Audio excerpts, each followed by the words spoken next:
Assalamualaikum warahmatullahi wabarakatuh. Di sini kami akan mempresentasikan sistem PAKAR, yaitu sistem PAKAR diagnosa penyakit jantung koroner, yang beranggotakan, Nama saya Eca Aprilianto dengan NIM 272. dan saya Muhammad Fauzan Pratama dengan NIM akhir 275. Yang pertama, saya akan menyampaikan latar belakang sistem ini. Pertama-tama, saya akan menjelaskan apa itu penyakit jantung koroner. Jadi, pengertian jantung koroner itu terjadi ketika terdapat penumpukan lemak atau plak pada pembuluh darah yang memasok darah dan oksigen ke jantung. Jadi, lama-kelamaan pembuluh darah ini yang disebut arteri akan menyempit. Jadi, kondisi darah ini akan mengurangi aliran darah ke jantung dan akhirnya dapat menyebabkan gangguan fungsi jantung. Untuk sistemnya, fase 1 menggunakan model Decision Tree Classifier untuk menganalisis data klinis historis dari data CSV guna mengekstraksi aturan-aturan diagnosis yang signifikan secara statistik. Kemudian pada fase 2, aturan yang ditemukan dari model Decision Tree tadi akan diimplementasikan ke dalam sebuah sistem pakar yang menggunakan metode backward chaining, sehingga sistem hanya akan meminta data pengguna yang relevan saja. Untuk sumber dataset yang digunakan kali ini, itu berasal dari uji repository. Uji repository itu University of California, Irvine, adalah sebuah gudang dataset klasik dan open source yang disediakan oleh uji untuk keperluan riset, eksperimen machine learning, dan tugas kuliah. Untuk persyaratan penggunaan sistem ini, jadi diharapkan untuk user mengetahui hasil tes talium. Hasil tes talium ini berguna untuk melihat seberapa baik darah mengalir ke berbagai bagian otot jantung, baik saat istirahat maupun saat beraktivitas. Yang kedua, mengetahui perkiraan jumlah pembuluh darah utama yang terdeteksi tersumbat. Jadi dari hasil tes medis, seperti angiografi atau fluoroskopi yang secara visual menghitung berapa banyak dari pembuluh darah koroner utama yang mengalami penyumbatan. Yang ketiga, memiliki data tekanan darah sistolik saat istirahat. Nilai tekanan darah ketika jantung sedang berrelaksasi di antara detak angka atas pada alat tensi diukur saat sedang istirahat. Dan yang keempat, memiliki data tipe nyeri dada yang dimiliki. Jadi jenis nyeri dada ya sistem akan menggunakan sebagai indikator awal untuk masalah yang berkaitan dengan jantung. Masukan untuk sistem. Jadi ini tuh adalah inputan yang diberikan untuk sistem. Jadi pertama itu ada tipe nyeri dada atau chest pain. Untuk inputan satu itu nyeri dada tipikal angina, rasa sakit yang khas karena masalah jantung. Untuk inputan tipe nyeri dada yang kedua ada nyeri dada tipikal angina, rasa sakit yang tidak begitu khas. Yang ketiga, nyeri non-angina, rasa sakit di dada yang bukan disebabkan oleh masalah jantung, misalnya karena otot. Yang keempat, menggambarkan tidak ada nyeri dada sama sekali. Untuk inputan yang kedua itu ada tekanan darah sistolik saat istirahat. Jadi pengguna memasukkan nilai numerik dalam satuan mmHg. Jadi tensi mereka dimasukkan, misalnya 120, 140, atau 160. Yang ketiga ada jumlah pembuluh darah utama yang tersumbat, CA.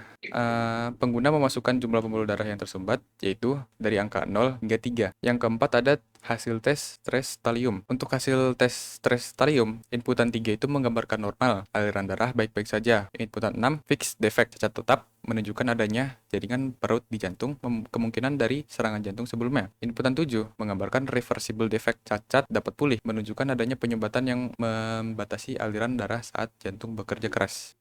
Sistem pakar, info dataset. Jadi di dataset ini ada 303 entry dan ada total 15 kolom. Kolom itu ada age, umur, sex itu jenis kelamin, CP, chest pain, trace BPS itu tensi, call itu kadar kolesterol, dan seterusnya.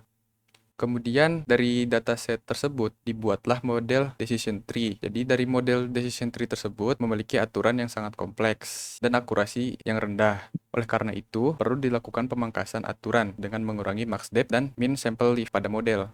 Ini adalah model decision tree yang sudah disederhanakan menggunakan max depth sama dengan 3 dan min sample leaf sama dengan 1. Jadi lebih sederhana dan akurasi yang didapatkan lebih tinggi, 90%, dan siap diimplementasikan pada sistem pakar. Jadi dari decision tree tadi itu kita mendapatkan aturan mentah yang diubah ke fakta dasar. Nah, dari fakta dasar ini diolah menjadi atau digabungkan menjadi pola resiko. Pola resiko tersebut digunakan untuk mencapai kesimpulan akhir yaitu high risk. Kemudian untuk implementasi sistem akan dijelaskan oleh Echa Aprilianto. Jadi sistem yang kami buat itu menggunakan teknik backward chaining. Backward chaining adalah teknik penalaran dalam sistem pakar yang dimana proses itu dimulai dari tujuan akhir atau goalnya, lalu kemudian berjalan mundur untuk mencari fakta-fakta atau premis yang mendukung tujuan tersebut. Dalam sistem kami, cara kerja dari backward chaining-nya itu adalah sebagai berikut. Yang pertama, kita memanggil fungsi proof goal by backward chaining dengan memasukkan parameter goal berupa high risk. Yang berarti di sini artinya kita ingin membuktikan apakah high risk itu bernilai benar, apakah pasien itu beresiko tinggi terkena penyakit jantung koroner, kita tandai di sini. Jadi saat ini kita sedang mencari goal high risk. Nah, kita di sini mengecek apakah goal itu sebelumnya pernah dicari, belum, maka tambahkan ke daftar goal yang sudah dikunjungi. Apakah goal itu ada di basis fakta? Belum. Apakah goal itu ada di daftar pertanyaan? Nah, di sini daftar pertanyaan yang akan ditanyakan oleh pengguna itu adalah hasil apakah pengguna memiliki chest pain, tekanan darah pengguna, jumlah pembuluh darah yang tersumbat, dan hasil tes taliumnya.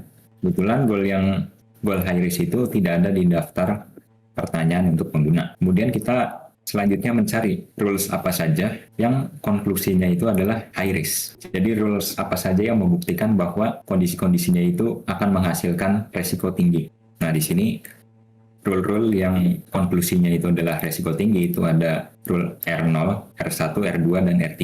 Yang dimana konklusinya akan terpenuhi ketika risk pattern 1, 2, 3, atau 4-nya ini sama dengan 1 atau bernilai benar. Nah, kemudian dilakukan looping untuk semua rules di rules tadi yang memiliki konklusi high risk. Untuk setiap kondisinya, kita panggil lagi fungsi ini, yaitu fungsi saat ini. Jadi berarti kita jalankan rekursif, tapi untuk sekarang kita memasukkan parameter goalnya itu variabel dari setiap kondisinya. Berarti saat ini kita memasukkan risk pattern 1.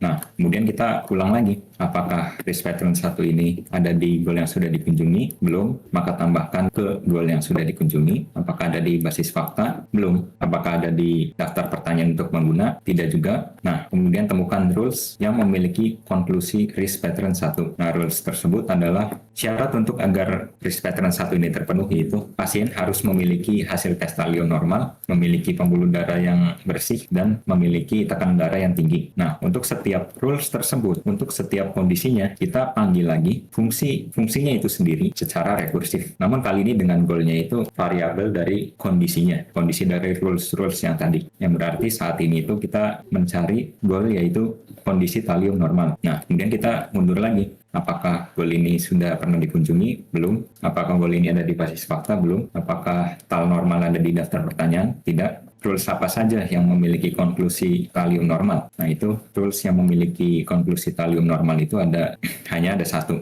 yaitu rules T1, yang dimana kondisinya ketika hasil tes taliumnya itu bernilai kurang dari sama dengan 4,5. Nah, kemudian rules yang tadi kita temukan itu berarti ada satu rules untuk setiap kondisinya, yang berarti tadi ada satu kondisi juga. Kita panggil lagi fungsi itu sendiri, namun kali ini kita memasukkan parameter goal berupa taliumnya itu sendiri, value taliumnya itu sendiri. Nah, kemudian kita mundur lagi ke awal fungsinya untuk mengecek apakah talium ini ada di goal yang sudah dikunjungi? Belum. Apakah goalnya ini sudah ada di basis fakta? Belum. Apakah goalnya ini ada di daftar pertanyaan? Nah, di sini goalnya itu ada di daftar pertanyaan, yaitu ini, yang keempat, hasil tes talium. Nah, maka karena goalnya itu ada di daftar pertanyaan, maka kita harus meminta pengguna untuk memasukkan hasil tes talium mereka, yang kemudian hasil inputan ini akan disimpan di basis fakta. Nah, setelah itu fungsi mereturn true, yang berarti kita stuck yang saat ini kita sedang berada di stuck keempat, berarti ini sudah hilang, dan kita sekarang sedang berada di sini. Berarti kita kembali ke sini. Berarti sub goal proven ini bernilai true sekarang. Terus kita lakukan pengecekan. Apakah sub goal yang tadi itu bernilai false? Tidak. Kita ambil value-nya dari basis faktanya karena kita sebelumnya sudah menyimpannya. Kemudian kita mengecek apakah talium tersebut itu, apakah kondisi yang tadi di step ketiga itu terpenuhi. Kondisi yang dimaksud di sini itu apakah nilai taliumnya itu apakah taliumnya itu memiliki nilai yang kurang dari sama dengan 4,5. Nah, di sini akan dicek. Jika kondisinya itu tidak terpenuhi, maka loop ini akan selesai. Tapi jika kondisinya terpenuhi, maka akan dilanjut ke rules selanjutnya. Yang berarti function stack ini akan lanjut, yang kemudian ini juga akan lanjut hingga ada kondisi yang terpenuhi. Nah, jika kondisi-kondisi yang disebutkan di rules tadi itu ada salah satu yang terpenuhi di pola resiko ini, maka pengguna akan dinyatakan memiliki resiko tinggi penyakit jantung koroner. Nah, untuk hasil dari programnya itu sendiri itu seperti ini. Di sini kita akan menjalankan program. Nah, sekarang kita akan mencoba membuktikan apakah program ini berhasil menghasilkan prediksi berupa hasil yang negatif. Nah, pertama kita akan memasukkan hasil tes thallium stressnya. Coba di sini kita masukkan 3, jumlah pembuluh darah yang tersumbatnya itu kita 0, kemudian tekanan darah tingginya kita isikan tekanan darah tinggi yang normal. Nah, maka hasil diagnosanya adalah negatif. Nah, untuk yang positif, kita coba memasukkan hasil tes taliumnya itu cacat tapi bisa pulih. Nyeri dada yang kita miliki itu tidak begitu khas jantung, dan kita memiliki pembuluh darah yang tersumbat sebanyak 1. Nah, maka kita akan mendapat pola resiko ketiga, yaitu nyeri dada ringan, hasil tes talium abnormal, dan pembuluh darah yang tersumbat. Maka kesimpulannya adalah pasien memiliki resiko tinggi terkena penyakit jantung koroner. Nah, kemudian jika pasien ingin melihat hasil dari proses backward chainingnya, kita di sini bisa memencet Y. Nah, ini adalah hasil penalarannya. Sekian penjelasan dari saya. Untuk presentasinya akan dilanjutkan oleh Fauzan.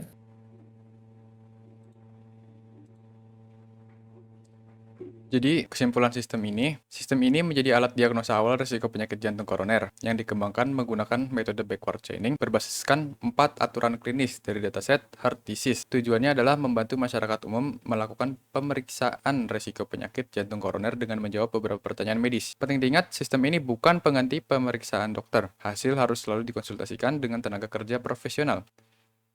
Sekian dari kami. Wassalamualaikum warahmatullahi wabarakatuh. Waalaikumsalam warahmatullahi wabarakatuh.